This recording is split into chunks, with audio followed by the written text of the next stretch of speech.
Te damos la gloria y la honra, Señor mío, porque eres omnipotente, omnisciente, omnipresente, Padre mío. Nadie como tú, Señor mío. En esta noche quiero darte las gracias, Señor Padre mío, por todos los que estamos aquí presentes, Padre mío, que tú has permitido que estemos aquí, Señor mío. Has quitado toda barrera para que estemos aquí en este estudio, Padre bendito, de David, Señor, que vamos a tomar, que gracias porque podemos estar aquí, Señor, te pido por los que no se han conectado, que se puedan conectar, Padre bendito, que esta noche sea de gozo, Padre bendito, para ti, para nosotros, Señor mío, que nos des gozo, nos des entendimiento, nos des paz, Señor mío, nos des la inteligencia para que podamos captar y entender y llevar a cabo, Señor mío, todo lo que tú nos vas a enseñar por medio de este libro de Samuel, Señor Padre bendito. Bendice a los hermanos que van a dar el estudio, Señor mío, que les hayas dado tú la oportunidad de poder preparar el estudio, Señor, para gloria y honra tuya, Señor Padre bendito, y que nosotros pongamos atención, que no nos distraiga ninguna cosa, Señor Padre bendito. Gracias te damos, Señor mío, y te lo agradecemos por lo que nos dejaste despertar, ver la luz del día, Señor, ver a nuestros seres queridos, Señor, gracias por el alimento que nos diste, por el trabajo, Padre bendito. Te pido por los que no tienen trabajo, Señor Padre mío, o andan en situaciones de trabajo, Señor, que tú los bendigas y los cuides, Padre bendito. Sabemos que tú si nos quitas de un trabajo nos das otro, Padre bendito. Tenemos que tener la fe en ti, no bajar la guardia, Señor mío, y siempre estar contento con todo lo que tú hagas con nosotros, Señor mío. Que sea tu voluntad, Padre bendito, no la de nosotros. Gracias, todo esto te lo pido en el nombre de tu bendito y amado Hijo Jesucristo, Señor nuestro. Amén. Amén. Amén. Gracias, Uriel. Pues sí, que Dios nos ayude, ¿verdad? Vamos, hoy vamos a continuar esta noche con capítulos 7 y el 8. Ahí pianito, le digo, son 24 capítulos. Estoy pensando que así haciendo matemáticas, nos faltan 16 capítulos, equivale a 2 meses. Más sobre... Sí, yo creo que iremos terminando antes de Semana Santa este libro, si Dios no dispone otra cosa. Bueno, pues, ¿cómo están? ¿Todos ya deseosos? Ya. De escuchar la voz de Dios, que Dios nos hable esta noche. Pues vamos a continuar con nuestro estudio y pues nada más para retomar un poquito dónde nos quedamos. Déjenme poner aquí esto para hacer Eso es lo que vimos. Vamos a hacer un repasito a vuelo de pájaro. Ahí les llega ya la imagen. Sí. Ahí está, nomás para que recordemos rápidamente dónde nos habíamos quedado. La semana pasada vimos que David fue ungido por todas las tribus en el capítulo 5. Recordamos que por 7 años nada más David estuvo reinando sobre la tribu de Judá, hasta que finalmente ya fue ungido sobre las 12 tribus. Luego vimos, después de que ya ya tomó posesión de todo el reino, cómo captura la ciudad de Jerusalén de una manera increíble, de película. Recuerdan que cómo penetraron los muros de Jerusalén a través de un túnel, un acueducto, y ahí estuvimos viendo escenas de esta ciudad amurallada de Jerusalén, que ni se la esperaban por dónde les iban a entrar, ¿no? ¿Se acuerdan que se mofaban de David, que aún los cojos y ciegos impedirían que él pudiera tomar posesión de la fortaleza? Y ahí vemos cómo, ¿se acuerdan cómo se llamaba el que entró por los túneles, por el túnel? Joab. ¿Quién era Joab? ¿Se acuerdan? El capitán. El general de David. Su capitán de su ejército y además su sobrino. Y además alguien muy especial. Bueno, ahí vemos cómo ya penetró dentro de la ciudad, les va a llegar por la retaguardia. Y ahí entre la multitud llega y abre la puerta y todo el ejército de David entra, ¿sí? Y así es como conquistan Jerusalén, que estaba en manos de quién, ¿se acuerdan? ¿En manos de quién estaba? ¿De quién? De los jebuseos. De los jebuseos, exactamente. Bueno, ya una vez que toma Jerusalén, David edifica su palacio. Recuerdan que hasta le mandaron madera y piedras y todo le mandaron el rey de ¿dónde era? De Tiro. Sí, ¿verdad? Girón de Tiro, sí. Ajá. Y construye su palacio. Le nacen más hijos a David en Jerusalén, aparte de los que ya le habían nacido en Hebrón, le nacen más hijos ahí en Jerusalén. O sea que se llenó de chamacos David y de mujeres. Después, derrota a los filisteos. Y después en el capítulo 6, ¿se acuerdan que el arca andaba fuera el arca? Y David Sí. la intenta traer, pero no lo hizo conforme a como Dios lo había determinado. La traen en un carruaje, el carruaje tropieza, usa, toca el arca, muere.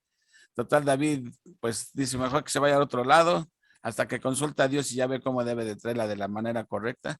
Y ya la traen de la manera correcta, cargándola a los levitas y todo.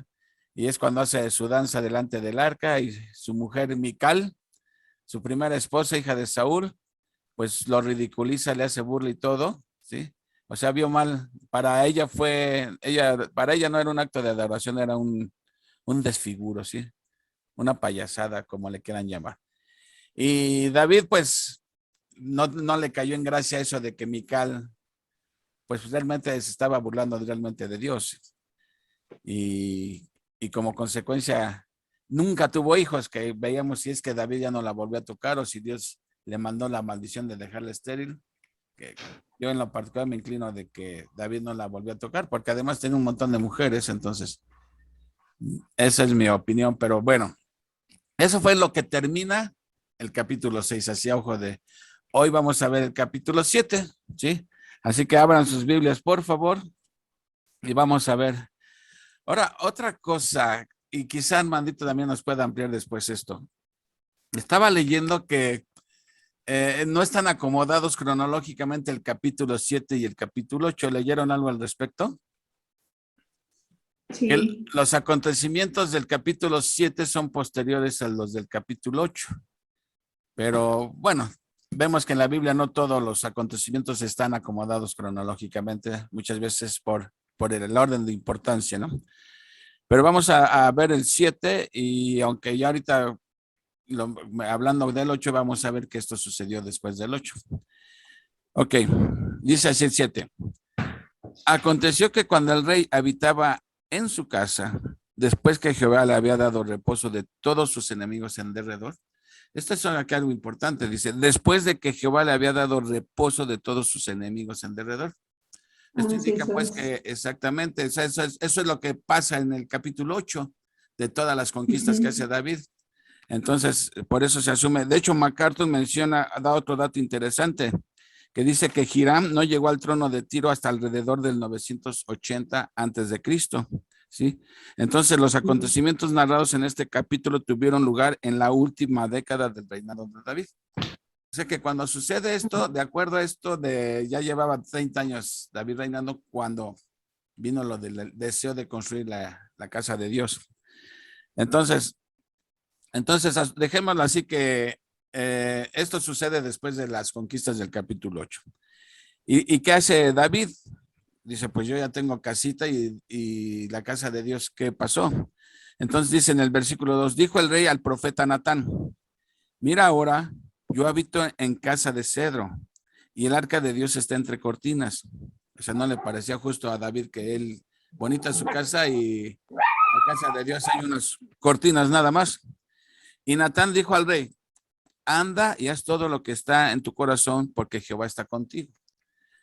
Aquí Natán le está dando luz verde a David. Si dice, anda y ve y haz lo que quieras, lo que Dios ha puesto en tu corazón, adelante. Pero vamos a ver que el versículo siguiente, pues como que dice Dios, no es por ahí la cosa. O sea, la intención era buena, ¿sí? Pero vemos aquí que ni aún Natán se ve que haya consultado a Dios. O sea, que lo dijo no como profeta en ese momento, no habló como profeta, porque no vemos que haya consultado con Dios ni nada, sino como alguien que quería a David, que admiraba a David, ¿sí? Entonces le dijo, adelante, haz lo que tengas puesto en tu corazón. Pero dice que esa misma noche en el versículo 4, dice, aconteció aquella noche que vino palabra de Jehová a Natán y diciendo, ve di a mi siervo David, así ha dicho Jehová. Fíjese, el mismo día que Natán le dijo, haz lo que quieras, porque Dios está contigo, esa misma noche Dios le habla a Natán y les va a echar a perder el plan, porque no es así. Dice, así ha dicho Jehová, ¿tú me has de edificar casa en que yo more? Es una pregunta así como retórica, ¿no? Dice, ciertamente no he habitado en casas desde el día en que saqué a los hijos de Israel de Egipto hasta hoy, sino que he andado en tienda y en tabernáculo.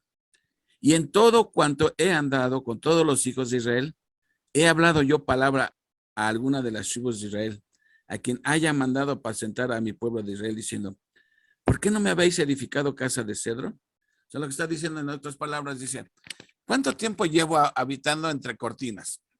Desde que lo saqué de Egipto. ¿Y cuando le dije a uno de juez o a alguien, sí, ¿por qué no me hacen mi casa? Dice, ¿acaso me he quejado yo por eso? Sé lo que está dando a entender aquí el Señor, que cuando se quejó Dios por eso, ¿no? Ok, dice, ahora pues dirás así a mi siervo David. Espérame, me quedé. ¿Por qué no me habéis edificado casa? Sigue el 8.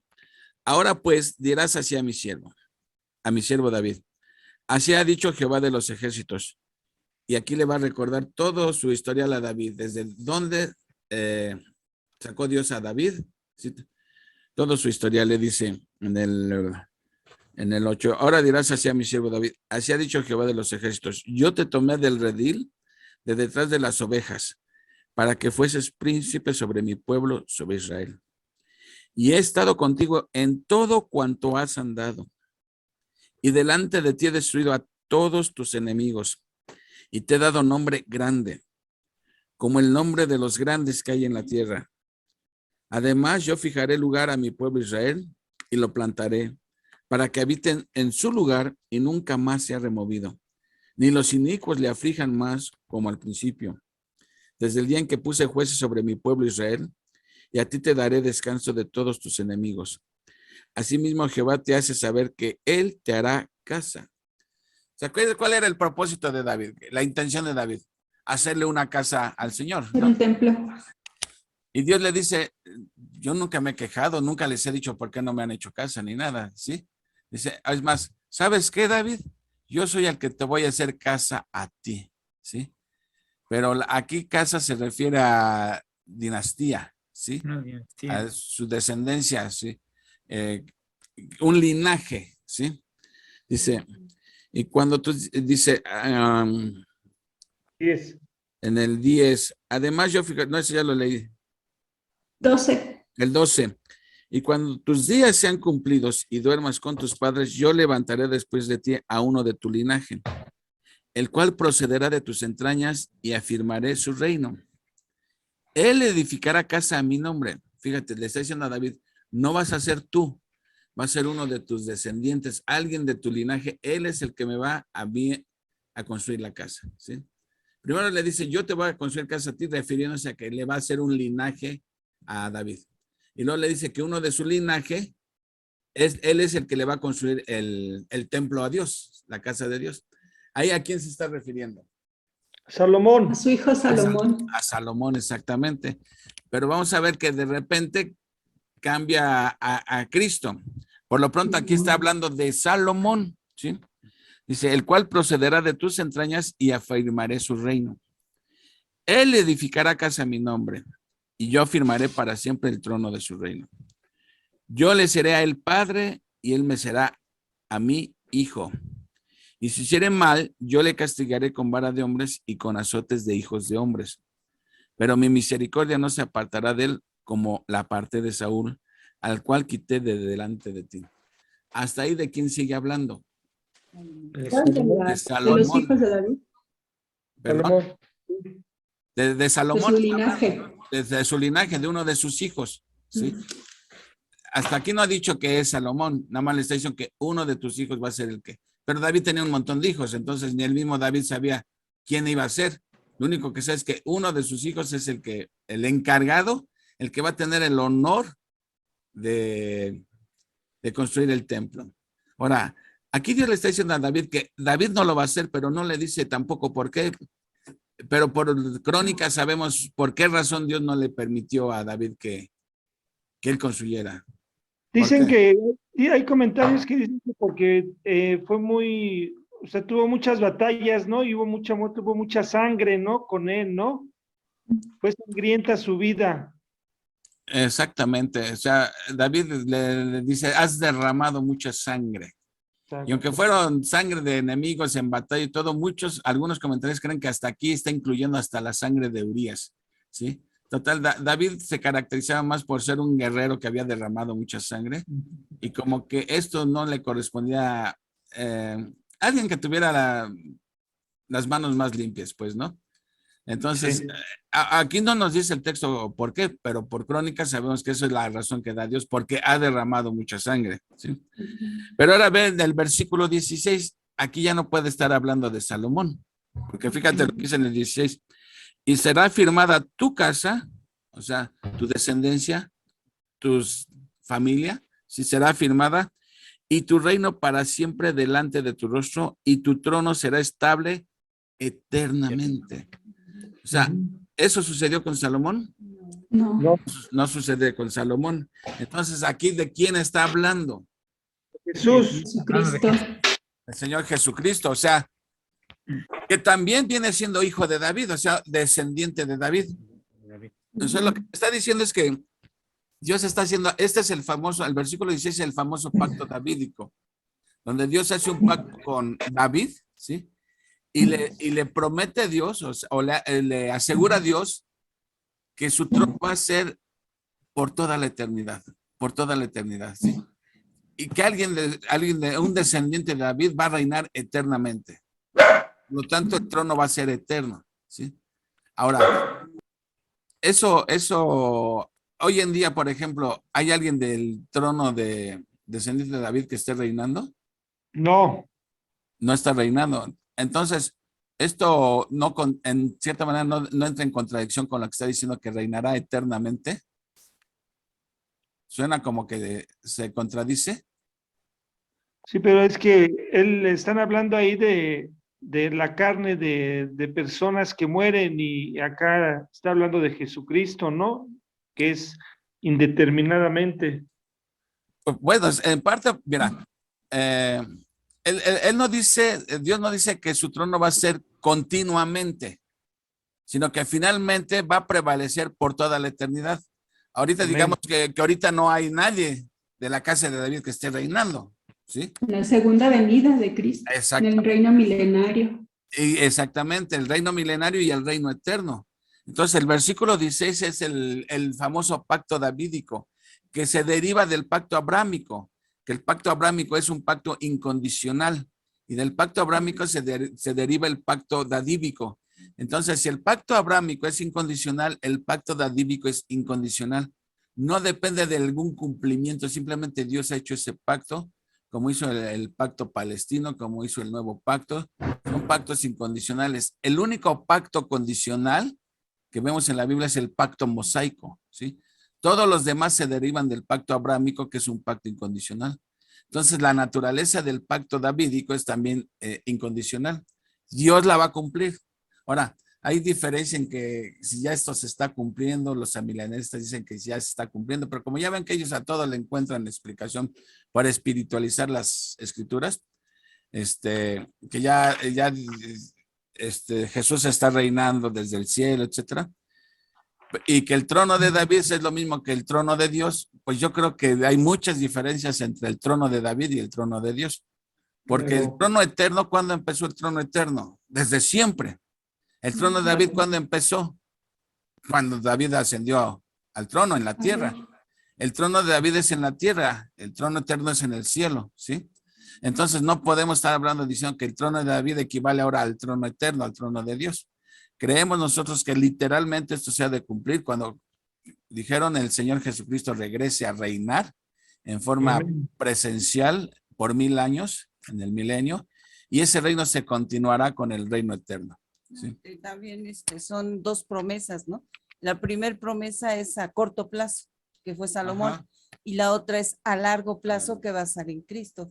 Exactamente. Y este es el que va a ser eternamente. Entonces, existe este pacto. Y este mismo pacto, ¿se acuerdan cuando la Virgen se le apareció el ángel Gabriel que le dijo que iba a quedar embarazada por el poder del Espíritu Santo. Dice, y tendrá salud, y dará a luz un hijo, ¿sí? Y le pondrás Emmanuel, será llamado Hijo del Altísimo, y reinará sobre la casa de David, y su reino será eterno. Si su reino no tendrá fin. Entonces ahí está todavía aún ratificando el pacto davídico, que va a venir el hijo de David, en este caso el Señor Jesús, que reinará eternamente, ¿sí? Entonces, ¿sí, Armandito? No, No, no. eternamente y para siempre, perdón. Ok. Bueno, entonces ya ya Dios, ahora, Dios no se lo está diciendo directamente a David, se lo está diciendo a David a través del profeta Natán, ¿sí? Natán es el que fue y le dice, ¿sabes qué, David? Pues que tu intención es muy buena, pero Dios dice que no vas a ser tú el que va a construir el tabernáculo, el templo. Esa es la mala. La buena es que va a ser uno de tus hijos, uno de tus descendientes, él lo va a construir. Y además, el Señor de ti va a levantar un reino eterno, ¿sí? No tendrá fin ese reino. Pues sí, esa es una buena noticia para David, porque cuando en los reinos terrenales, una vez que se moría el rey, prácticamente se moría toda la familia y se terminaba ese reino totalmente. Juan Carlos, Sí, Brendis. también aquí recordemos cuando Israel, bueno, los judíos, reconocieron a Jesucristo como el hijo de David, ¿no? Cuando iban en la burra, que decían, Hosana, Hosana, hijo de David. Hijo de David. Ahí también lo reconocieron como del linaje de David. Entonces, esa es la promesa, como dices, el pacto que Dios hizo con David. Exactamente, le llaman el hijo de David. Muy bien, Brendis. Dice, tu trono será estable eternamente. Conforme a todas estas palabras y conforme a toda esta visión, así habló Natán a David. Ahora, pues David con toda humildad acepta los designios de Dios, ni modo que se ponga ahí a discutir, ¿no? Ok, dice en el versículo 18. Y entró el rey David y se puso delante de Jehová y dijo, fíjense la oración de David, Señor Jehová, ¿quién soy yo y qué es mi casa para que tú me hayas traído hasta aquí? David reconoce que no es digno de merecer esto que Dios está haciendo con él. No es digno de él y lo está reconociendo. Dice, ¿quién soy yo y quién es mi casa para que tú me hayas traído hasta aquí? Y aún te ha parecido poco esto, Señor Jehová, pues también has hablado de la casa de tu siervo en lo porvenir. ¿Es así como procede el hombre, Señor Jehová? O sea, esa expresión, no sé qué hayan leído al respecto, pero la estaba yo leyendo que era una expresión como diciendo que esto no es común entre los hombres, que entre los hombres hagan eso de que muestren tanta gracia y tanta misericordia, ¿no? Es lo que yo leí, que a eso se refiere es así como procede el hombre, Señor Jehová, diciendo, pues esto es algo inaudito, lo que tú estás haciendo conmigo es algo inaudito, esto no se ve entre los hombres, ¿sí? Y podemos comparar que también es algo que Dios hace con nosotros en el momento en que creemos en Cristo, no que lo merezcamos, sino que Él ya lo hizo todo, ¿no? Y ahora Dios ve la justicia de Cristo en nosotros, ¿no? Es por gracia. Es cierto esto, en cierta manera esto ilustra lo que es la salvación por gracia. Nadie realmente de nosotros es digno de recibir tanta misericordia y tanta gracia del Señor. Dice, bueno, 20, ¿y qué más puede añadir David hablando contigo?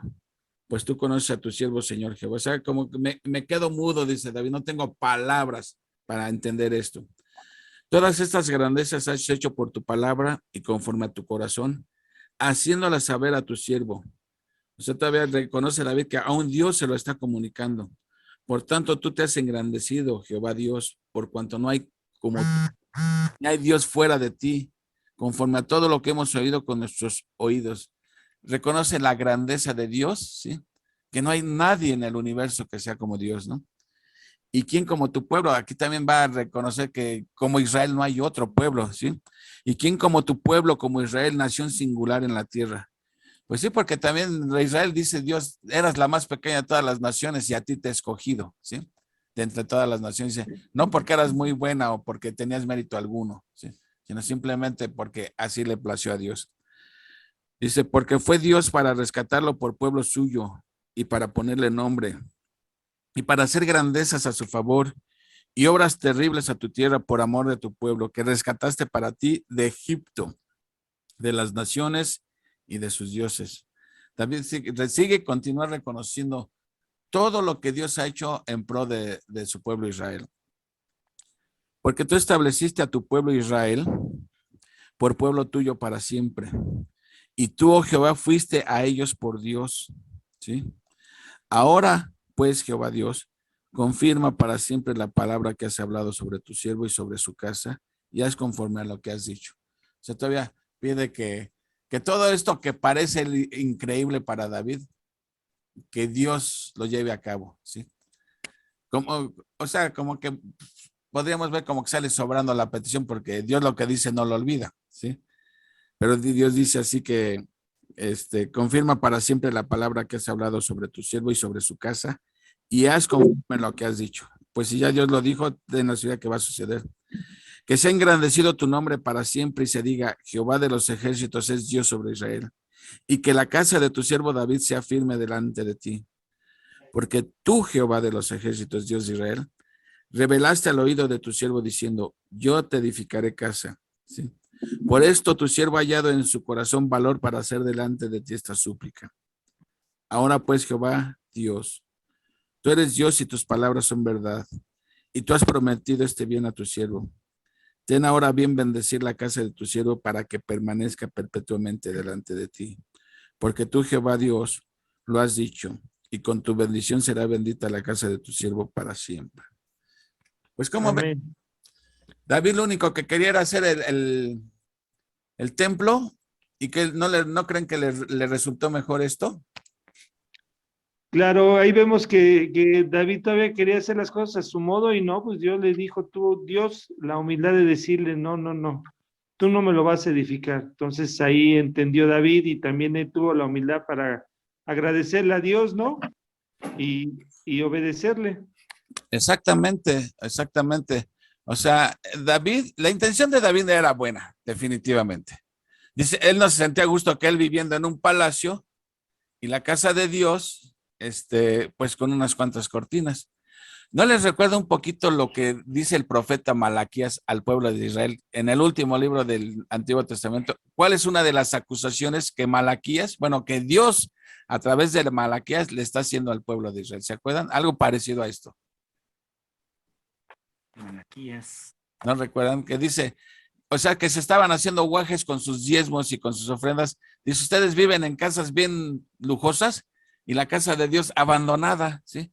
Como diciendo, pues no es congruente eso que ustedes tengan su casa bien arreglada y no ofrendan para la casa de Dios, para el sostenimiento de la casa de Dios, de los levitas, etcétera, ¿sí? Entonces es como si ahora uno gasta mucho dinero en arreglar tu casa y todo, y no das nada para la obra de Dios, pues como que aquí hay enseñanza también para nosotros, ¿no? Y entonces David, su intención era buena, pero no se sentía a gusto que él viviendo en un palacio y la casa de Dios ahí con 4 cortinas nada más, ¿sí? Entonces, y Dios le dice que no, o sea, Dios ve que esa es buena en la intención, pero no era el plan de Dios. Dios no quería que David la hiciera. Sin embargo, vemos que David empieza a juntar todos los materiales para la construcción del templo, sin embargo, él no la va a construir. Quien va a tener ese privilegio va a ser su hijo Salomón, ¿sí? Bueno, pero nosotros sabemos que no, él no habitaba nada más en cortinas, su casa pues, es toda la tierra, ¿no? Ah, no, sí, Donde lógico, sí, pero acuérdate que como ahí estaba el arca, y el arca representaba la presencia de Dios con su pueblo, ¿sí? Entonces era una manera de decirle a su casa. Sabemos que Dios es omnipresente, y como dicen, su presencia no la puede contener nada, ¿no? Llena toda la tierra. Pero era una manera simbólica, visual de referirse que esa era la presencia de Dios. Eso era lo que representaba el arca del pacto, ¿sí? Entonces, ahí termina el capítulo 7, que como les decía, cronológicamente va primero el 8, ¿sí? Porque aquí el 7, acuérdense que empieza diciendo después de que Dios le dio reposo por mucho tiempo de sus enemigos, ¿sí? Y ahorita apenas van, si lo vemos así como si estuviera así cronológicamente, vienen otra vez los cocolazos, ¿no? Entonces, por eso, sí me explico lo que estoy diciendo, que en la realidad el capítulo 8 sucedió primero que el 7, ¿sí? Pero que no está acomodada. Por ejemplo, ni los libros de la Biblia están acomodados cronológicamente. Es lo que te iba a preguntar. Creo que es Ezequiel, ¿no? Perdón, Brendis. Perdón, estos perros.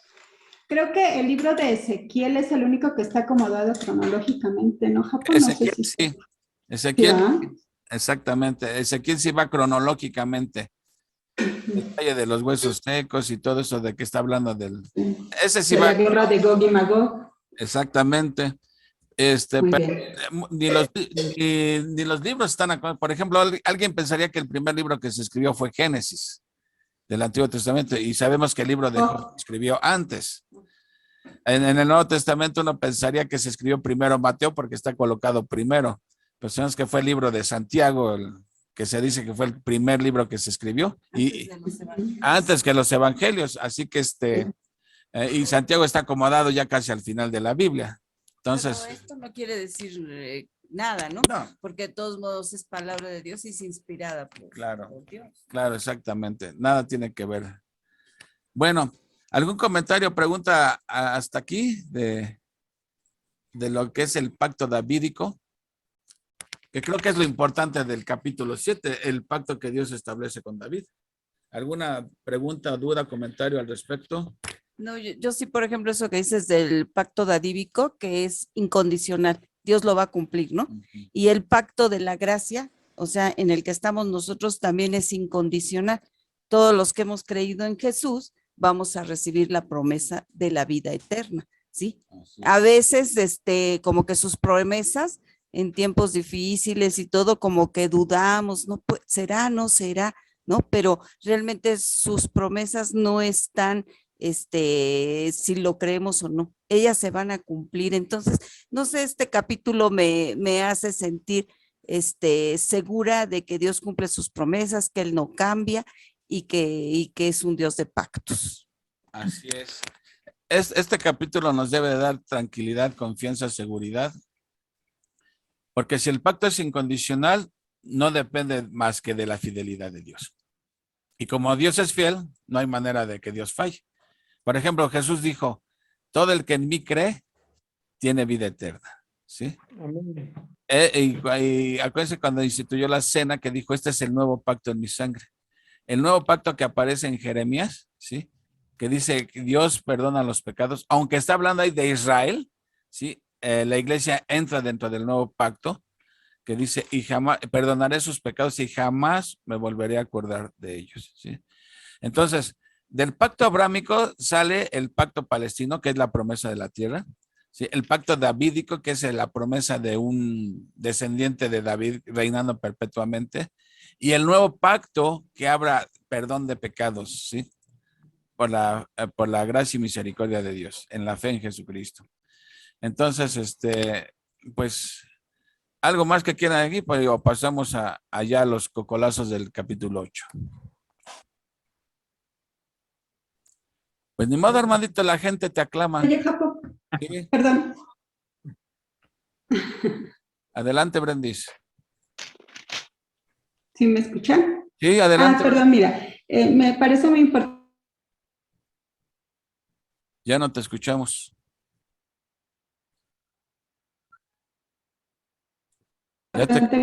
A ver, otra vez, Brendis, porque se te está yendo el audio y el video.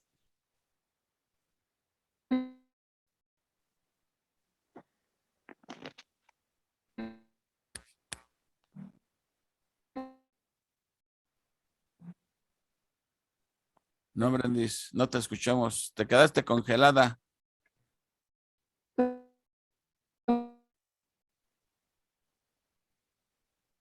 Comentario de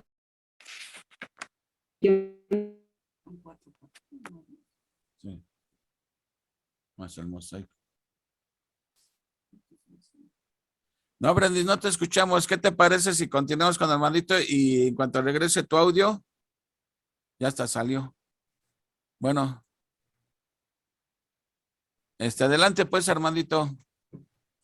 Sí, gracias. Buenas noches. Buenas noches. Vamos a empezar con el capítulo 8. ¿Ya sabe, Bruno? Sí. Como bien dijo Juan Carlos, posiblemente sea este capítulo anterior al del 7, porque aquí todavía vamos a ver todavía algunas guerras por parte de David hacia, queriendo extender su territorio. Yo tengo una pregunta que después me gustaría que la contestaras, Juan Carlos. Aquí David trata de extenderse hacia el norte de Jerusalén, hacia lo que es los sirios, lo que es arameos, los arameos, hacia el río Éufrates. Ahí es hasta donde llegaba el pacto de la promesa de Dios hacia Abraham cuando le dijo que iba a tener toda esa tierra. O yo me imaginaba que era hacia el río Éufrates, pero del lado del Golfo Pérsico, toda esa parte de ahí. Pero yo estoy viendo que David se extendió hacia el norte, no hacia el este. Bueno, mira, es que ahorita, si te fijas, ahorita como lo vayas narrando, esto era lo que era el reino. Primero, David estaba aquí en Jerusalén y las 11 tribus hacían esto. Entonces ya finalmente esto es el territorio. Pero después, fíjate, derrota a los filisteos y se anexa esto. Derrota a los edomitas y se anexa todo esto. Derrota a los amonitas y se anexa todo esto. Después a los sirios y se anexa todo esto.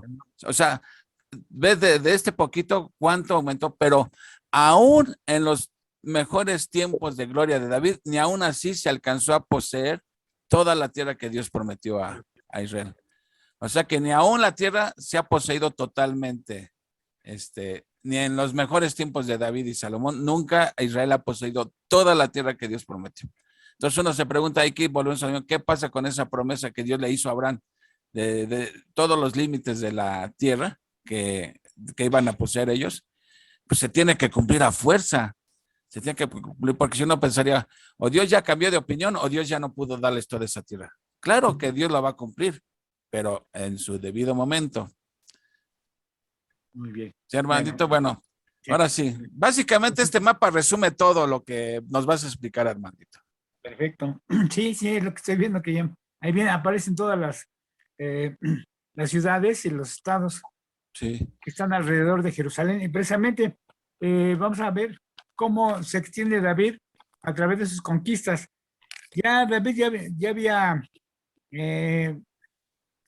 Jerusalén ya había quedado asegurada como capital política y como capital religiosa. Entonces llega el momento en que empieza David a extenderse, a tratar de conquistar o a dominar a los pueblos que habían tenido problemas con Israel, que estaban todos alrededor de Israel. En este caso vemos que los filisteos estaban al suroeste, perdón. Los moabitas estaban del lado oriente, los amonitas al sur, y los filisteos, bueno, y los arameos, los sirios, que también le dieron guerra a Israel, estaban en el norte. Entonces empezamos a leer el capítulo 8, por el versículo 1. Después de esto, aconteció que David derrotó a los filisteos y los sometió, y tomó David a Metec Amá de mano de los filisteos. Estaba leyendo en la Biblia de estudio de MacArthur que Metec Amá posiblemente haya sido la ciudad más importante de los filisteos. Y además los filisteos llevan más de 125 años dándole guerra a Israel, porque ni en tiempos de Saúl, pues no los pudo contener. Vimos que en algún momento Sansón empezó con la liberación de los filisteos, pero David lo culminó, porque derrota a los filisteos que estaban al sureste de Israel, precisamente en el collado de Metec Amá, que precisamente era una fortificación que no permitía que los de Israel avanzaran hacia el sur. Entonces David los conquista, los derrota, y toma incluso la ciudad, toma incluso la fortaleza que tienen ahí y definitivamente los echa para atrás. En el versículo 2 vemos que se derrotó también a los de Moab y los midió con cordel, haciéndoles tender por tierra. Y midió 2 cordeles para hacerlos morir, un cordel entero para preservarle la vida, y fueron los moabitas siervos de David y pagaron tributo. Y ahí estaba leyendo un comentario que dice que David dividió en 3 partes a la tierra de Moab, los moabitas, y que las 2 terceras partes sacrificó, los ejecutó, y la tercera parte, la tercera parte la conservó para que trabajaran la tierra y los hizo tributarios. Aquí nos dice el versículo que los midió con una cuerda. Estaba leyendo en el estudio de MacArthur que precisamente los que medían una cuerda eran los más jóvenes. A esos les perdonó la vida, los tendió en el suelo, y los que medían más de 2 cuerdas, los adultos, a esos fueron a los que sacrificó. Es interesante el trato que les dio, o bueno, lo increíble del trato que les dio a los moabitas, puesto que de ahí venían sus orígenes. Recordemos que Ruth, la bisabuela de David, fue moabita. Al parecer tenían buenas relaciones, pero vemos que están aquí en la conquista, pues perdonó nada más a la tercera parte y los hizo tributarios, les hizo pagar tributo a Israel. En el versículo 3 dice que asimismo derrotó David a Hadad, Ezer, hijo de Rehob, rey de Sobá, al ir a recuperar su territorio del río Éufrates. Y tomó David de ellos 1,700 hombres de a caballo y 20,000 hombres de a pie. Y descarretó David los caballos de todos los carros, pero dejó suficientes para 100 carros. Bueno, ¿qué nos dice el versículo 3 y 4? Después de que derrotó a los moabitas, se fue hacia el norte a derrotar a esta... bueno, aquí vemos que aseguró la paz para su sucesor. Dice que que los sirios, bueno, derrotó también a los sirios. Miren, en mis evaluaciones. Hadad Gezer nos estaba diciendo que posiblemente sea el hijo de, bueno, llega al norte, empieza con Sobá y derrota al rey de Sobá, aprovechando que el rey de Sobá va hacia el norte, hacia el río Éufrates, a extender sus dominios, a pelear, a extender sus dominios, y aprovecha David para derrotar a los que estaban ahí y toma bastantes prisioneros. Nos dice también que descarretó a los caballos. Estaba leyendo que descarretar quiere decir lesionar o dejar inmovilizados, imposibilitados. En el estudio de MacArthur nos dice que les cortaban el tendón de las patas traseras, el tendón de la parte trasera de las patas posteriores, dice ahí. Sí. Pero dejó 100 carros útiles. Cada caballo era jalado por 2, cada carro era jalado por 2 caballos, así que dejó 100 caballos disponibles para 100 carros, los cuales después se utilizó para sus consiguientes guerras. En el versículo 5, y vinieron los sirios de Damasco para dar ayuda a Hadad Gezer, rey de Sobá, y David hirió a los sirios a 22,000 hombres, y puso luego David guarnición en Siria de Damasco, y a los sirios fueron hechos siervos de David, sujetos a tributo, y Jehová dio la victoria a David por donde quiera que fue. Nos mencionan aquí que Siria estaba dividida en varios ciudades-estado. Siria en hebreo quiere decir Aram, o sea, de ahí viene la palabra arameos. Eran los arameos de esa parte del norte Y también nos habla que esa parte de Siria posiblemente sea la parte septentrional de Mesopotamia, hasta llegar hasta el río Éufrates, pero desde la parte norte. El río Éufrates y el Tigris desembocan hasta el Golfo Pérsico, pero del lado este.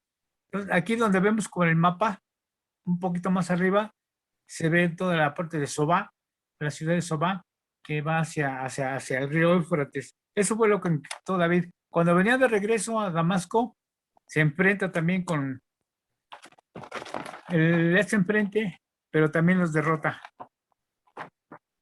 Dice en el 7, y tomó David a los escudos de oro que traían los siervos de Hadad-Jezer y se los llevó a Jerusalén.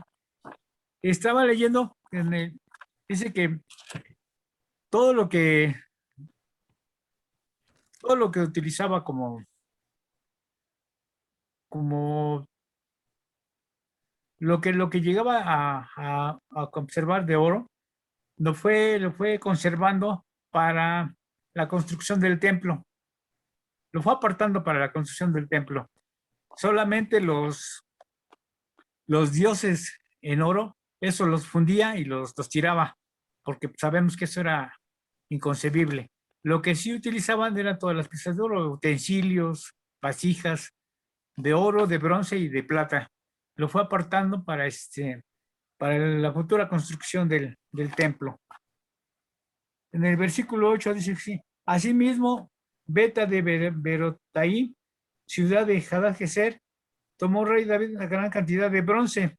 Entonces, oyendo Toi, el rey de Hamar, que David había derrotado a todo el ejército de Hadad-Jezer, envió Toi a Joram, su hijo, el rey de David, para saludarle pacíficamente y para bendecirle porque había peleado con Hadad-Jezer y lo había bendecido. Porque Toi era enemigo de Hadad-Jezer. Joram llevaba en su mano utensilios de plata, oro y de bronce.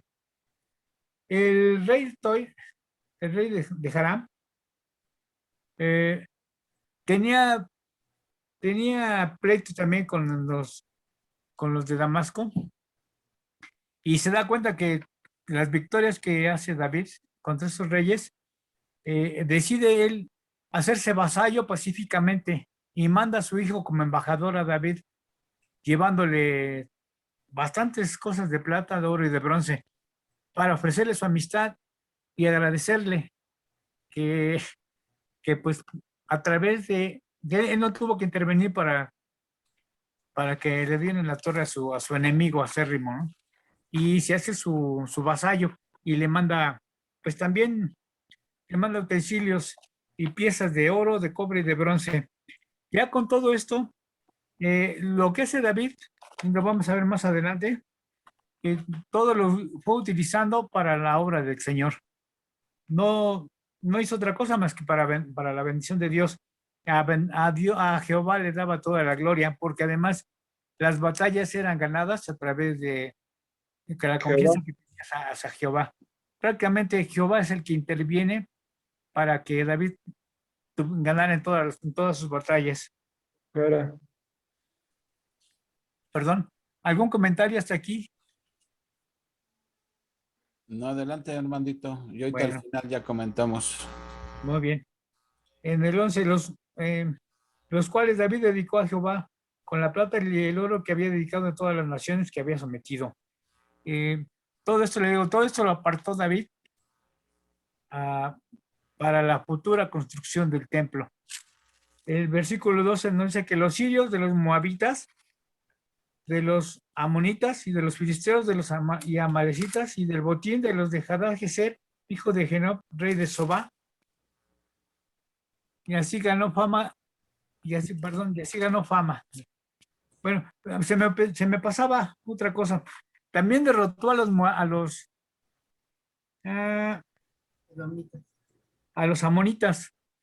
Los amonitas eran descendientes de Esaú, de Moab. No, de Lot. Perdón. Los amonitas eran descendientes de Lot. Perdón. Los amonitas, los de Esaú eran los edomitas. Los edomitas, perdón. Los edomitas se pidieron la ayuda de los asirios, de los arameos, pero también fueron derrotados por David. Sí tiene razón. Fueron los edomitas, eran que los descendientes de Saúl. Bueno, en el versículo 13 nos dice que así ganó David fama. Cuando regresaba de derrotar a los sirios, destrozó a 18,000 edomitas en el Valle de la Sal. El Valle de la Sal era una zona pantanosa que está al sur del Mar Muerto, así por donde está el mapa, la parte de abajo del Mar Salado. Ahí estaba el Valle de la Sal. Ahí derrotó. Y fue una fama tan grande que David no se engrandeció. Todas las victorias que él tenía eran para gloria de Dios. A Dios era el que le daba la gloria, los triunfos. No se adjudicaba ninguna batalla para sí mismo. Dice, y puso guarnición en Edom, por todo Edom puso guarnición, y todos los edomitas fueron siervos de David. Y Jehová dio la victoria a David por donde quiera que fue. Precisamente aquí estábamos hablando de los edomitas, ¿no? De la descendencia de Saúl. Bueno, del versículo 15 al 18, ahorita vamos a ver cómo reinaba David y cómo estaba constituido su reino. Dice el versículo 15, y reinó David sobre todo Israel, y David administraba justicia y equidad a todo su pueblo. David era parejo con toda la población de Israel, con todas las 12 tribus. A las 12 tribus las trataba igual. Además, había, tanto como los del norte, con los de Israel, como con los de su pueblo, que era Judá, no había ninguna preferencia. Incluso había el momento que si querían estar con la presencia del rey, prácticamente él estaba a disposición de cualquier persona para escuchar sus comentarios, para escuchar todas las aflicciones, para poder dar solución a los problemas. Y fue justo en todos lados. Se nos dice que así el Señor Jesús, también es justo, nos hace justicia a nosotros, ¿no? Dice, ya después nos menciona en el versículo 18 que Joab, hijo de Sarvia, era general del ejército, y Josafat, hijo de Ahiud, era cronista. Sadoc, hijo de Ahitob, y Ahimelech, hijo de Abiatar, eran sacerdotes. Serarías era escriba. Benaía, hijo de Joadá, estaba sobre los cereteos y peleteos, y los hijos de David eran los príncipes. Aquí está la formación de su reino. Nos dice que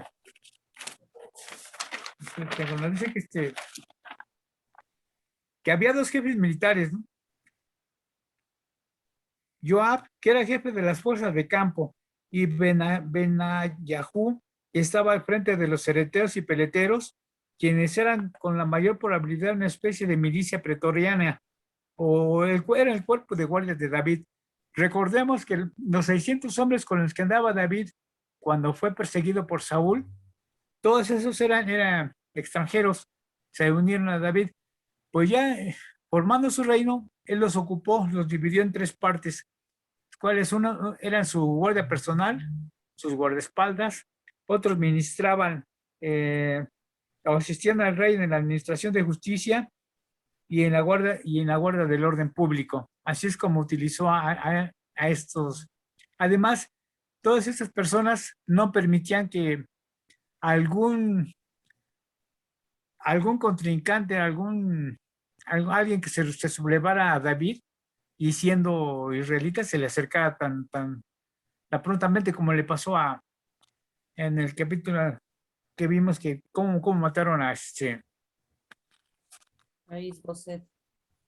exactamente, ¿sí? Bueno, a eso se dedicaban esa guardia que tenía. También había 2 jefes religiosos. No, me estoy saltando esto. Bueno. Había 2 jefes religiosos, Sadoc hijo de Ahitob, y Ahimelech, hijo de Abiatar. Pero pues probablemente se te podía leer que es probable que leerse de Abiatar, hijo de Ahimelech.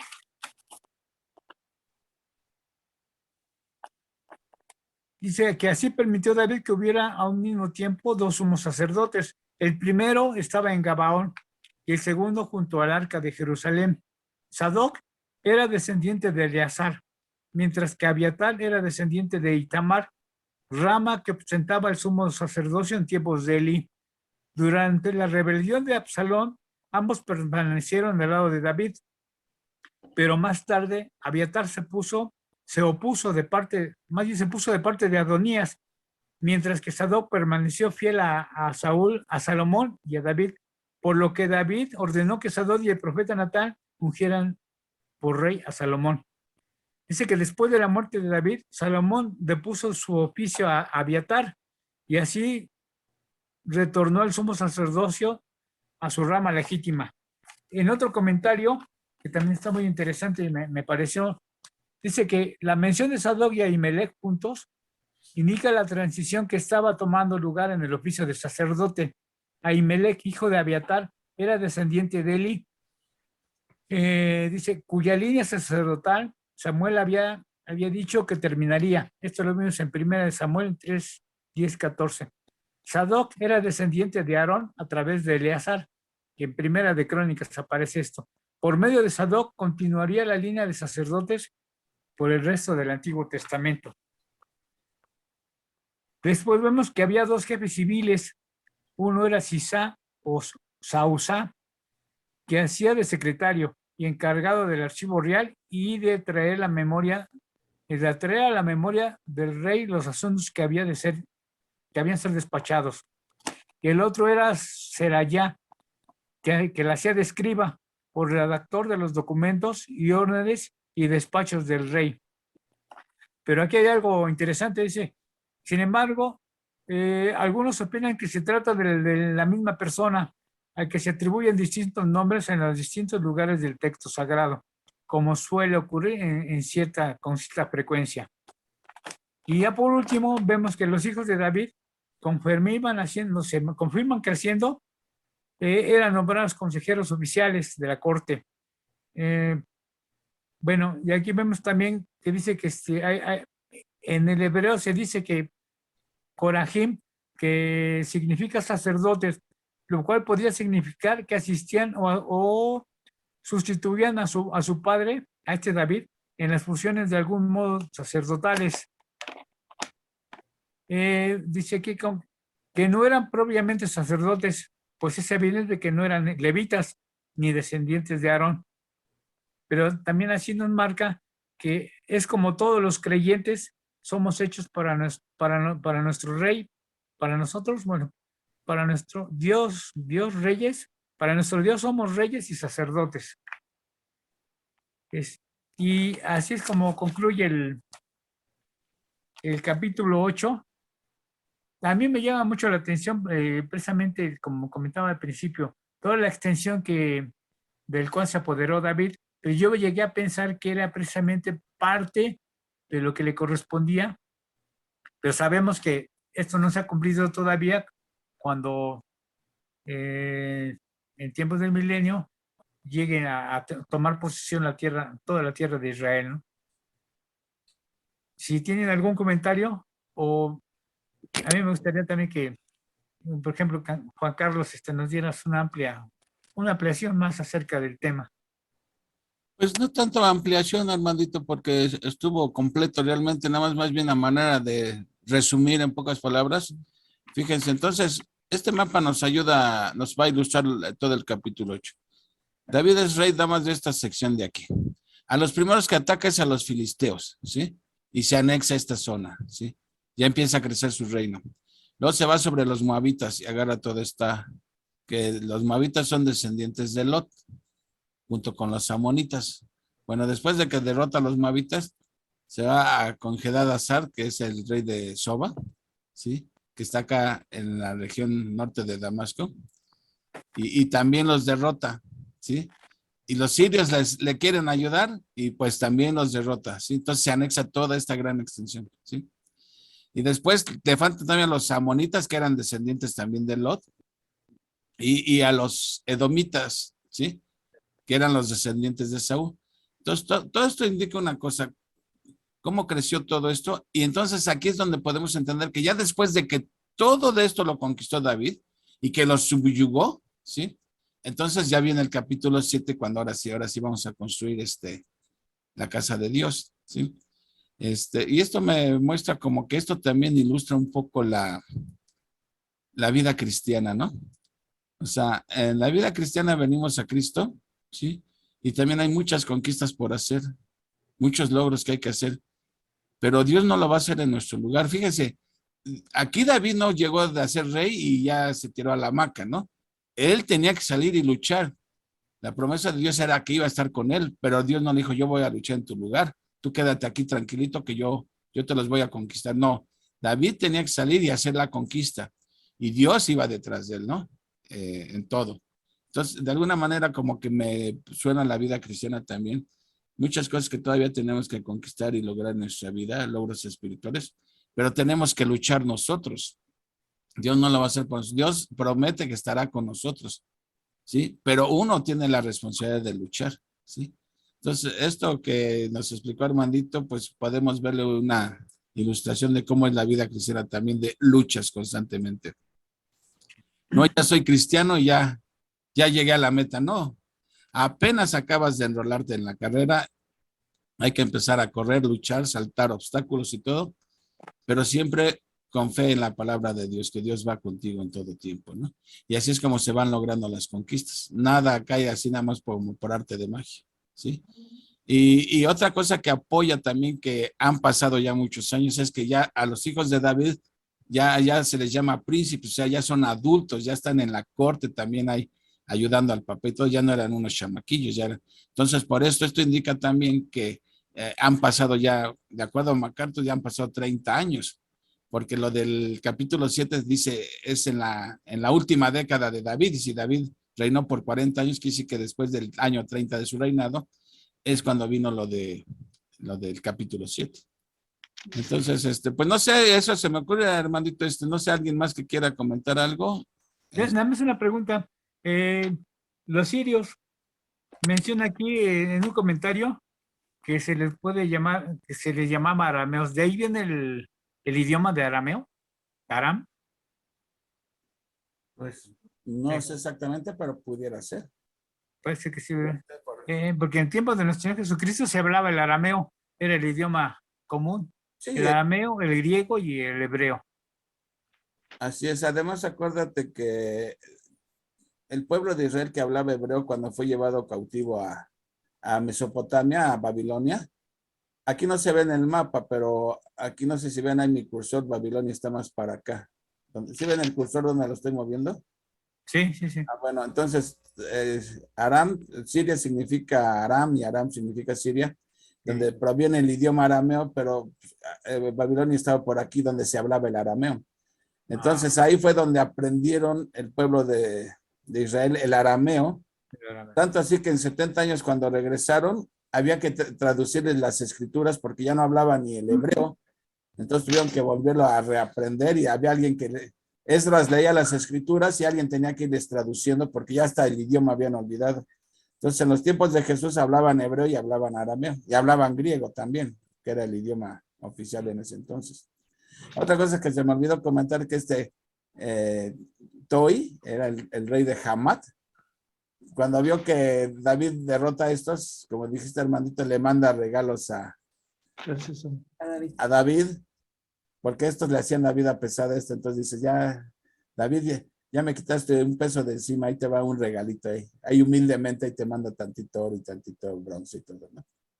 Y como dijiste, todo ese material lo estaba juntando David para la casa de Dios. Tú, Brendis, ibas a decir algo cuando fuiste bruscamente cortada por el internet. Adelante. Sí, ¿qué crees que no me di cuenta? Y yo estaba hable y hable. Sí. Bien inspirada. Pero Ahorita te Ya regreso. cuando vi que estaban todos paralizados, dije, chispas, creo que no. Nos dejaste No, fríos. nada más quería hacer el comentario de John MacArthur. Sí, hombre. De John MacArthur, de lo que hablaste precisamente de lo que le prometió David, del pacto davídico, antes y después. O sea, él dice que, se los voy a leer a ver si no me quedo otra vez paralizada, ¿eh? A ver. Dice, durante la vida de David, el Señor le prometió a David un hombre grande, que viene en Génesis 12:2, que es lo del pacto de Abraham. Dispuso un lugar para Israel y dio a David reposo de todos sus enemigos. Eso fue durante la vida de David, ¿no? Lo que vimos en el capítulo 7, que le dio reposo, que habíamos comentado que el 8 va antes que el 7, ¿no? Por lo del reposo.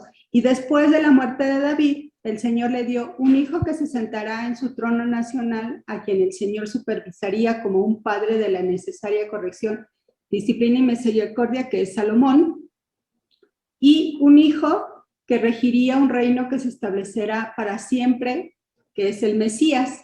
Dice que esta profecía se refería en su alcance inmediato a Salomón y al reino temporal de la familia de David en la tierra. Pero en un sentido de más alcance y más sublime se refiere al mayor hijo de David, de otra naturaleza, que es nuestro Señor Jesucristo, que es precisamente lo que estabas comentando. Nada más me gustó mucho el comentario de John MacArthur, que dice de antes y después, pero era básicamente lo que les quería comentar. Y bueno, de ahorita lo que dio Armandito, me sorprende mucho cómo los filisteos y bueno, varios países, pero filisteo, que ahora es Palestina, y los sirios que en Damasco, cómo en la actualidad siguen siendo estorbo para Israel, ¿no? Cómo los siguen atacando, cómo eso, como les dijo Dios que iba a ser aguijón en su carne, no recuerdo cómo le dijo, que siempre los iban a estar molestando, ¿no? Igual que los edomitas, pero bueno, los edomitas ya se extinguieron. Pero sí me sorprende mucho cómo hasta en la actualidad estos países siguen dándole piedra de tropiezo a Israel, ¿no? Hasta la fecha, sí. Hasta la fecha. ¿Algún comentario más? A la fecha. Yo quería comentar acerca de lo que decía en el 7, ¿no? Que Dios le dijo a David, no, tú no me vas a construir casa, yo la voy a construir por medio de uno de tus hijos, ¿no? Que sabemos que fue Salomón. Pero vemos que David no se quedó cruzado de brazos. Dice, bueno, pues tú lo vas a construir, bueno, pues yo ya me quedo aquí en la hamaca, ¿no? No, vemos que él siguió juntando material para la construcción del templo, como lo vemos, vamos a ver más adelante en Crónicas, ¿sí? Donde dice que todo el oro, la plata, el bronce, todo lo fue él almacenando para la construcción del templo. Entonces vemos que David no se quedó cruzado de brazos y no sé, me imagino que trayéndolo a nosotros, a veces nosotros también queremos servir a Dios de una manera y queremos hacer esto para Dios y esto para Dios, ¿no? Pero vemos que antes debemos consultar a Dios. ¿Qué fue lo que no hizo ni Natán ni David? Ninguno de los dos consultó, ya hasta después Jehová le habló a Natán para decirle no, dile que no, ¿verdad? Entonces a veces sí queremos hacer cosas para Dios, pero realmente tenemos que consultar a Dios y si nos dice no, no es por ahí donde quiero que sirvas o donde quiero utilizarte, pues no quedarnos cruzados de brazos, ¿no? Sino al contrario, contribuir, ayudar al que está sirviendo, al que está en autoridad, en ministerio, ¿no? Decir, no, pues ya que lo haga él, no, sino al contrario, así como lo hizo David para ayudar a la construcción del templo, así nosotros también debemos ayudar al que esté en los ministerios, también ayudar para que el ministerio también pues sea un éxito, ¿no? Entonces, debemos de estar siempre en esa comunión con Dios, estar siempre consultándolo, hasta para cosas pequeñitas, ¿no? Y creo que es donde fallamos a veces nosotros también. Nosotros también a veces queremos hacer cosas y, no, pues si Dios está conmigo, yo creo que eso debe ser, ¿no? Entonces, pues no sé, es como una lección para nosotros, que tenemos que estar en intimidad con Dios, tenemos que estar consultándolo día a día para saber que estamos en el propósito de Dios, ¿no? Y cómo, pues leyendo la palabra, orando. ¿Verdad? Yo creo que si ese principio aplicara de que, por ejemplo, me imagino los gobiernos. Por ejemplo, vemos el caso de David que, aunque él no lo iba a hacer, no cesó en su empeño de estar juntando oro, plata, maderas, todo lo que se iba a requerir, para que la siguiente administración, cuando llegara, ya estaba ahí los materiales puestos. Pero hoy en día vemos que si va a salir una administración, deja todo vacío y hay que se hagan bolas los que vienen atrás, ¿no? Creo que, y lo que comentaba Leti, de que aunque David no era el elegido por Dios para construir de alguna manera contribuyó, le ayudó a Salomón para que Salomón tuviera ya los materiales listos para que Salomón pudiera construir él. Y llevándolo pues al ministerio, pues como dicen, si Dios no te escoge para un ministerio, eso no significa que no puedas ayudar, aunque sea tras bambalinas poder ayudar, ¿no? Entonces, pues sí, es buena aplicación esa, lo que comentó. ¿Alguien más? Tú, Ale, ¿cómo viste esto de Rey David y sus buenas intenciones? Bueno, retomando lo que están viendo sobre los ministerios, pero es que siempre nosotros estamos pensando en quedar bien enfrente de la gente, ¿no? Porque pues el ministerio y el servicio se hace para Dios, para gloria de Dios, pero casi siempre nosotros queremos pues que me nombren el representante, no sé, ¿no? De la colecta, del servicio de otra cosa puede ser de enseñanza, no sé, cualquier otro, ¿no? Pero siempre queremos que aparezca nuestro nombre, ¿no? Ante los ojos humanos, pero finalmente el que nos elige es Dios, ¿no? Pero a nosotros nos sigue costando mucho trabajo esa parte. Siempre queremos salir avantes, ¿no? Ah, no, pues mira, allá va, es fulana, sutana o mengano, ¿no? Pero siempre se nos está olvidando y por eso a veces Dios no se equivoca, Dios sabe por qué, en qué momento nos elige y por qué momento nos lleva, ¿no? A ese rumbo. Y si en cierto momento no te elige, luego uno dice, ¿por qué no? Si yo puedo, si yo esto, pues sí, tu pensamiento humano y tus decisiones humanas, pero Él te está preparando, ¿no? Y te está preparando, y si no eres humilde, pues te sigue preparando para que descienda tu nivel de ego y pues pueda funcionar lo que el Señor quiere para ti, ¿no? Y para el servicio de todos los demás. Exactamente, creo que eso que mencionas es una de las luchas de la carne, ¿no? Que tenemos con nuestra carne. A la carne le gusta el reconocimiento y bueno, a veces Dios nos da unas lecciones que te recuerda, bueno, ¿lo estás haciendo para ser adulado o lo estás haciendo para mí, no? Y Dios se encarga de ponernos en nuestro lugar, de hacer las cosas como dice, para Dios realmente, ¿no? Porque finalmente es Dios quien nos evalúa, no la gente. A lo mejor a los ojos de la gente no haces nada, pero Dios está viendo tu servicio tras bambalinas. Y finalmente eso es lo que importa, como acuérdate en Gálatas, como dijo Pablo, o quiero agradar a los hombres o quiero agradar a Dios. Dice, si quiero agradar a los hombres, entonces no sirvo para agradar a Dios. Entonces, finalmente, lo que piense Dios de nosotros, eso es lo que nos debe de importar. Pero como dices tú, a la carne le gusta siempre el reconocimiento, pero Dios va trabajando en nuestro orgullo, nos va bajando los humos cuando ya queremos volar, ¿no? Entonces nos ubica realmente en nuestra justa dimensión. Sí, creo que también sí es correcto lo que está diciendo Ale, ¿no? Pero también creo que en el cuerpo de Cristo, sí, hay diferentes dones. Entonces, para que podamos saber cuál es el don que Dios nos ha dado, tenemos que servir, ¿sí?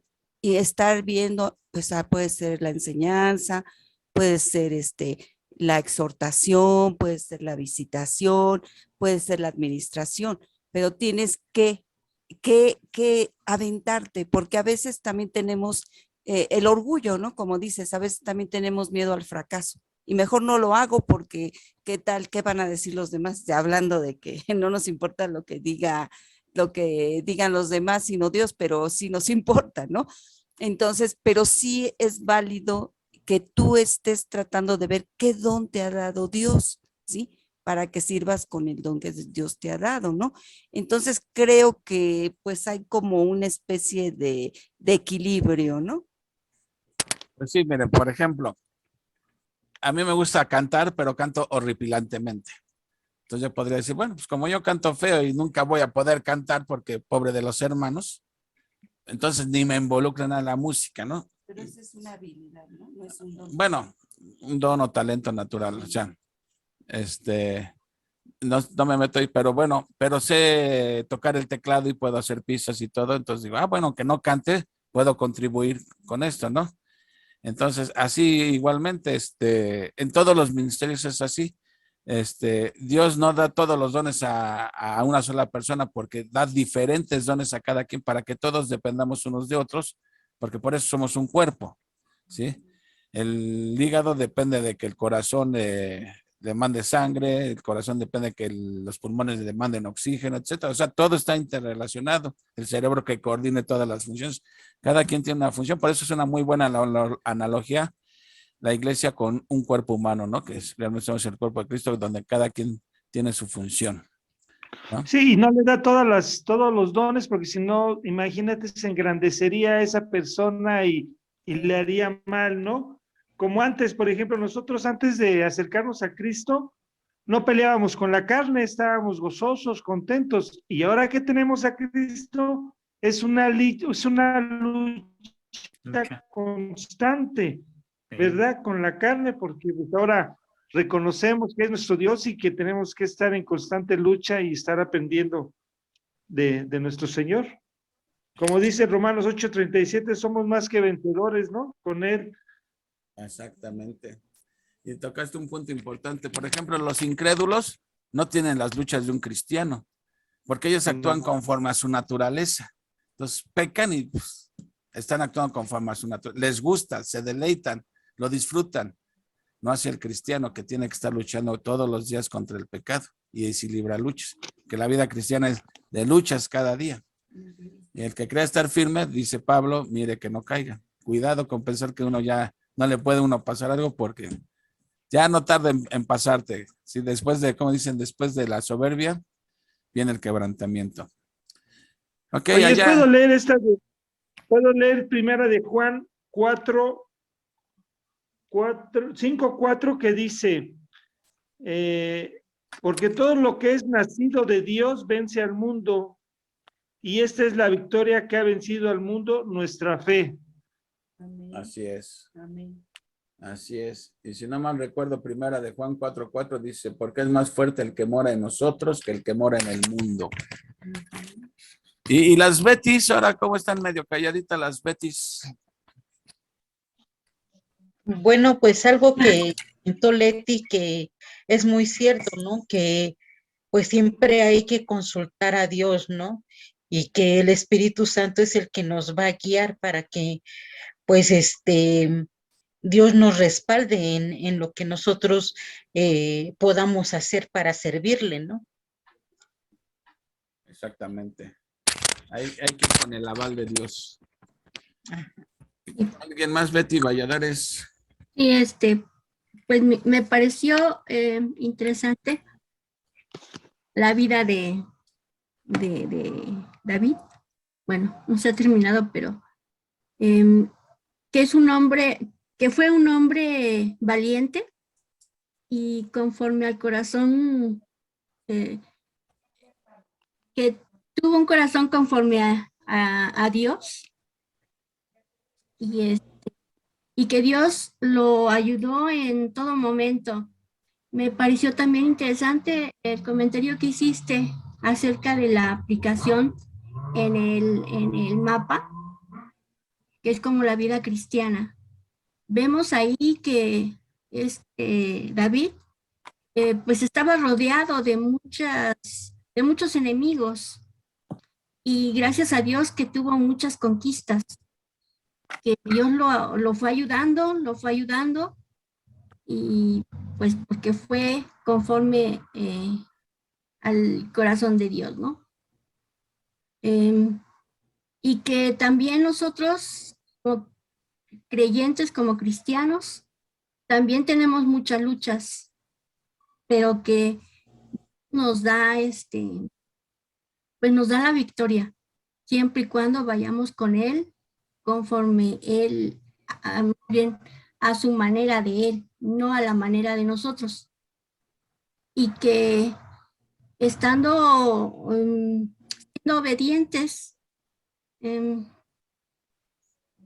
cristianos obedientes, pues Dios nos da la victoria siempre. Amén.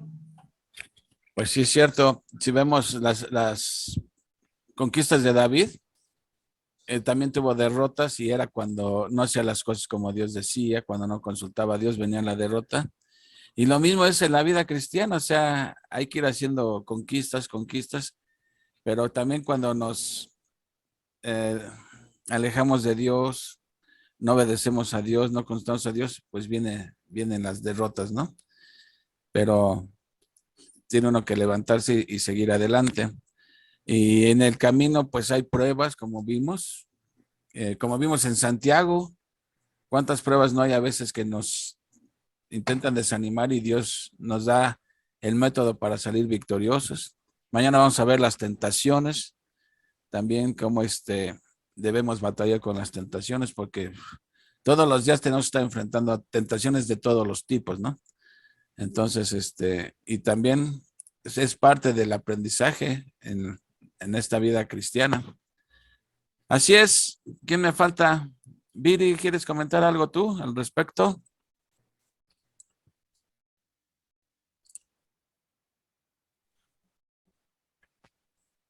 Uriel, Pati, no sé si ande por ahí, Pati. ¿Me escuchan? Sí, Viri, adelante. Gracias. Sí, yo creo que parte siempre del propósito de Dios que vemos durante los estudios es como mencionabas tú hace ratito, a veces llevarnos al quebrantamiento, o no a veces, sino constantemente, para reafirmar nuestra dependencia de Dios, ¿no? Y bueno, en estos capítulos creo que queda muy claro la dependencia que David tenía de Dios, el honor que le brindaba y el reconocimiento como pues Dios ser supremo y superior, también al quererle hacer una casa, ¿no? Un lugar donde se reconociera a Dios. Y sobre todo su confianza en todo lo que él hacía, porque Dios lo ayudó a ganar todas las batallas y a obtener todo el territorio, porque él confiaba en él y se guiaba por él, ¿no? Por medio de su oración. Entonces, a mí me gusta mucho leer respecto al rey David. Se me hace, en lo que he leído de él, que fue una persona muy sabia, que depositó mucho su confianza en Dios y que no se daba por vencido porque se respaldaba en Dios. No trataba de actuar sobre su propia fuerza, entonces era lo que le daba el triunfo. Y pues eso es lo que les puedo compartir de estos capítulos. Muchas gracias. Así es. Sin embargo, David, como todo ser humano, tenía también su lado B. Sí. En capítulo 8 ya vamos a llegar al 11, donde prácticamente ya vamos a entrar al lado B de la vida de David, ¿no? De su decadencia a partir de su pecado con Betsabé y todo.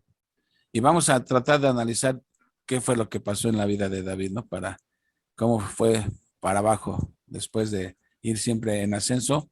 Ahora comienza su descenso y vamos a aprender cómo. Una cosa, verdad, bien importante que enseña la Biblia. Dios nos va a perdonar siempre que estemos arrepentidos que lo confesemos delante de Él, sí, nos va a perdonar, pero las consecuencias las va a dejar. Y lo vamos a ver en la vida de David. Y uno se pregunta, ¿por qué Dios no nos quita las consecuencias? Porque más pronto que tarde, volvemos a las andadas. Entonces, hasta un propósito tienen las consecuencias en nuestra vida, ¿verdad? Bueno, Bueno, perdón. adelante. Yo creo que sí, pues mientras él estuvo firme en su fe, fue una persona sabia, Claro, fue muy sabio y hay muchos de los escritos que él hizo que reflejan mucha sabiduría, ¿no? Sabiduría de la palabra de su fe en Dios y de lo que él vivía al seguir a Dios. Y sí, como tú comentas, sí viene su decadencia porque domina la carne, ¿no? Que es también pues la otra enseñanza que nos deja, o sea, y como decían hace ratito, la lucha diaria contra la carne, o sea, en el grupo mandaron creo que la semana pasada, un video donde explicaba cómo el cerebro humano se va modificando conforme el estudio de la Biblia. Entonces decía que si estudiabas una vez la Biblia, pues que realmente no había un efecto en la conducta, ¿no? Una vez a la semana. Entonces, que lo que más o menos tenemos que estudiar es arriba de 3 a 4 veces para poder empezar a generar un efecto en la conducta y modificarla y realmente estar transformándonos, ¿no? Desde adentro para manifestar nuestra fe en nuestras acciones. Entonces, pues mi conclusión es lo que dijeron hace ratito, o sea, es siempre estar dependiendo de Dios, siempre en cada momento en el que empecemos a sentir que los pensamientos van para allá y para acá y son contradictorios y te empiezan a hacer como que sufrir, entonces mejor vea la Biblia o escucha la palabra, un audio, lo que sea, un salmo, algo que te vuelva a recordar que Dios existe, que está ahí y que la fe debe permanecer, ¿no? Así es, efectivamente, Viri. Aún la fe requiere alimento, que es la palabra de Dios, Así es. para fortalecernos, arraigar nuestra fe. Muy bien, te paso ya el micrófono, Uriel. Muy bien,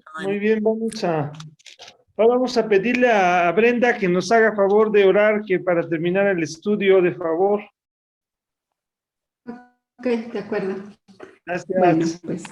Oye, Señor y Padre Brenda, ¿sabes celestial, poner en mande. tus oraciones, pues ahora sí que a Ucrania y a Rusia, ¿no? Vamos a orar porque pronto haya paz. Ok. Claro. Bueno, pues demos gracias a Dios. Señor y Padre celestial, bendito eres, alabado seas, Señor, porque eres tan grande en misericordia, Señor, eres tan bueno, tu carácter, tus atributos nos hacen ver lo grande que eres, Señor, y nosotros lo pequeñito que somos ante ti, Padre Santo. Gracias te damos por estos estudios, Señor, porque estos estudios, a pesar de que tienen tantos años, Señor, los podemos aún aplicar en nuestras vidas. Padre Santo, porque tu palabra es eficaz, tu palabra es perfecta, Señor, y llega hasta nuestras entrañas, llega a nuestro corazón, a nuestra mente, Padre eterno. Gracias por tu palabra, gracias por darnos estos escritos, Señor, que son inspiración tuya, Padre celestial. Gracias por las enseñanzas, Señor, y porque lo podemos aplicar a nuestras vidas diariamente, Padre eterno. Gracias por perdonarnos, porque sabemos que caemos en errores y caemos en tentaciones y caemos en pecados, Señor, pero tú nos levantas porque tú conoces nuestro corazón, Señor, porque tú sabes que nos arrepentimos, lo confesamos ante ti, Señor, y nos vuelves a levantar, Señor, porque tú, Señor, a través de tu palabra, nos haces ver el pecado, Señor, y tratar de no cometerlo, Señor. Sabemos que estamos en la carne, pero Ante ti, Señor, todo nos fortalece, Señor. Tú eres nuestra fortaleza a través de nuestro Señor Jesucristo, Padre Celestial. Tú conoces ahorita en la actualidad lo que está pasando en el mundo, Padre Santo, lo que está pasando en Rusia con Ucrania, Señor. Tú conoces el corazón de estas personas, Señor, que sin importar nada lastiman, hieren, Señor, con tal de tener el poder y con tal de cumplir sus propósitos, nunca pensando en el ser humano, nunca pensando en el daño que les causan, Señor. Tú conoces sus corazones, Señor, y yo sé que tú tienes planes para ellos. Y sé que todo esto, Señor, no se sale de tu control. Tú lo estás permitiendo por alguna razón, Señor, porque se va a cumplir tu palabra, porque va a llegar el momento en que nuestro Señor Jesucristo va a venir a la tierra, Señor, a gobernar, Padre Celestial. Por eso es que tú estás permitiendo toda esta maldad, Señor, porque esa maldad no viene de ti, viene del hombre, Señor. Y tú lo estás permitiendo con un propósito y para tu gloria, Padre Santo. Sin embargo, te pedimos por estas personas, Señor, que están sufriendo en este momento, Señor, que les mandes paz, que les mandes tranquilidad a sus hogares, Padre Santo. Que tú los cuides, Padre Santo, a pesar de todas estas situaciones, Señor, que tú sigas en el control, porque tú tienes el control total y absoluto. Te agradezco infinitamente, Padre Santo, porque eres un Dios todopoderoso, Señor. Y tú no cambias, tú no eres hombre para cambiar, Señor. Gracias por tus planes, gracias por tu plan de redención, por tu amor infinito, Señor, porque nos has mandado a nuestro Señor Jesucristo, Señor, a salvar esta tierra. Gracias te doy, Padre Santo, por todos los que conformamos este grupo. Señor, gracias por la vida de Juan Carlos y Leticia, Señor, porque son de gran bendición a nuestras vidas, Señor. Tú los has mandado para que estos estudios sigan adelante. Les has dado ese proyecto, Señor, que es de gran bendición a nuestras vidas. Gracias por todos y cada uno de los hermanos presentes y por los que no se pudieron conectar también, Señor. Por favor, sigue alimentándonos. Sigue dándonos esa agua, Señor, que necesitamos en este desierto, porque tú eres la fuente de esa agua viva, Señor Jesucristo. Gracias, Padre Celestial, por escuchar estas oraciones.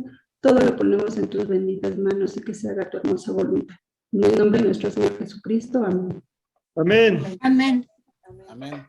Bueno, pues nos vemos. ¿Se volvió a parar? Amén. No. Muchas gracias. Que ¿No? pasen buenas noches. Igualmente, buenas noches, que descansen. Buenas noches. Buenas noches. Mañana nos vemos.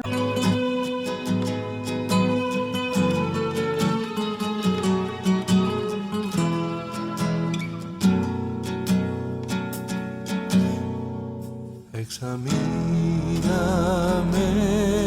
oh Dios, y conoce mi corazón. Examíname, oh Dios, y conoce mi corazón. Pruébame y conoces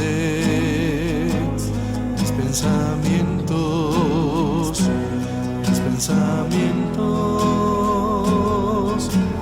Pruébame y conoces mis pensamientos,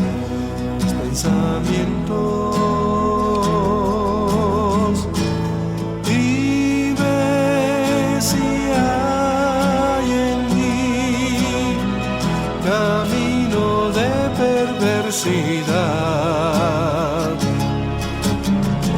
y guíame por el camino eterno, Señor.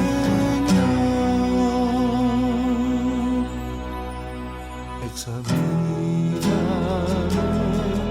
oh Dios, y conoce mi corazón. Pruébame y conoces mis pensamientos,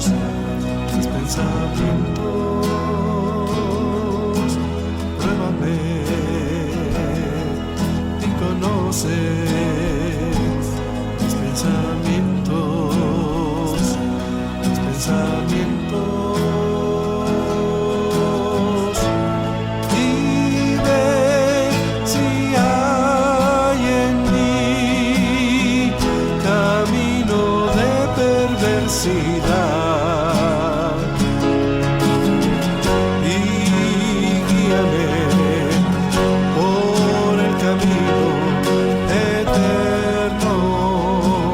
Say